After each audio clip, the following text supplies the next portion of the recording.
Le dimanche 8 avril, j'ai été appelé par le maire adjoint de permanence pour un envahissement illégal de gens du voyage sur un parking de crèche situé sur une autre commune à Vissou. Me rendant sur place, mon premier étonnement a été l'absence totale de police nationale. Il n'y avait que 2 policiers municipaux dont un seul était armé.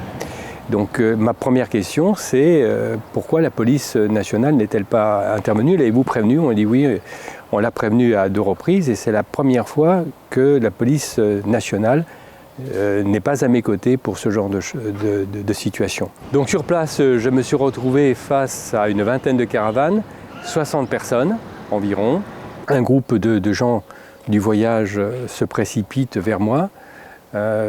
Et je reconnais parmi eux ceux qui m'avaient déjà agressé 4 semaines auparavant lors de l'occupation du même site que nous avons évacué péniblement grâce à la police nationale et pour lequel j'ai été menacé de mort, bousculé, menacé également avec des armes à feu.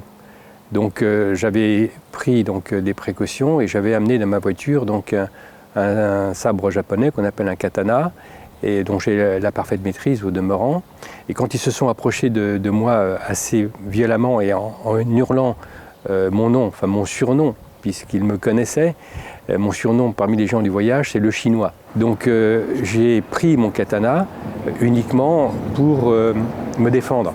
Je vais revenir sur le problème de l'alcoolémie, puisque les médias ont véhiculé le fait que j'avais 0,8 mg d'alcool expiré, dans l'air expiré. C'est parfaitement faux, puisque tous les rapports de police témoignent que j'avais 0,29 mg d'air expiré. Donc on est très très loin du degré d'alcoolémie, donc de l'ivresse. À 0,29, je peux vous garantir, je suis médecin, je sais ce que c'est que l'ivresse, je ne suis pas du tout ivre. Quand j'ai voulu faire le tour du campement pour savoir à peu près le nombre de personnes qu'il fallait transférer, j'ai été immédiatement, je suis tombé dans une embuscade, c'est le terme qu'il faut utiliser, puisque au découvert d'une des caravanes, je suis tombé sur plusieurs hommes qui avaient des fusils de chasse, mais dont l'un, plus particulièrement à 5 mètres de moi, me visait avec un fusil à pompe, plein visage.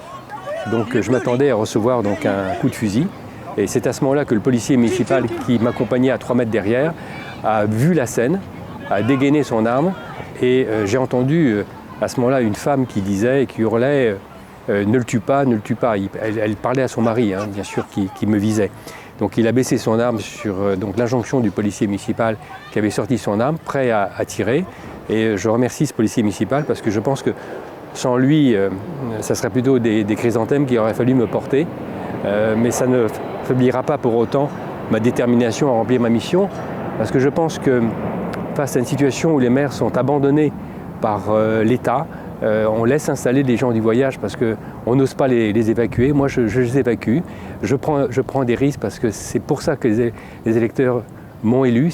Ils comptent également sur moi. Et si le maire, qui est le dernier rempart des citoyens, lâche, eh bien c'est toute la démocratie, c'est toute notre République qui disparaît face à la voyoucratie.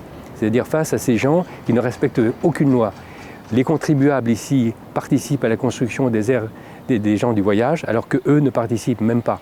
On ne leur demande même pas le moindre pécule. Et quand on leur demande de payer une participation pour les frais engagés, parce qu'ils ne participent évidemment pas à l'investissement, c'est les concitoyens qui participent à l'investissement qui se font lourds. Une aire des gens du voyage, même faiblement aménagée, il faut acheter le terrain.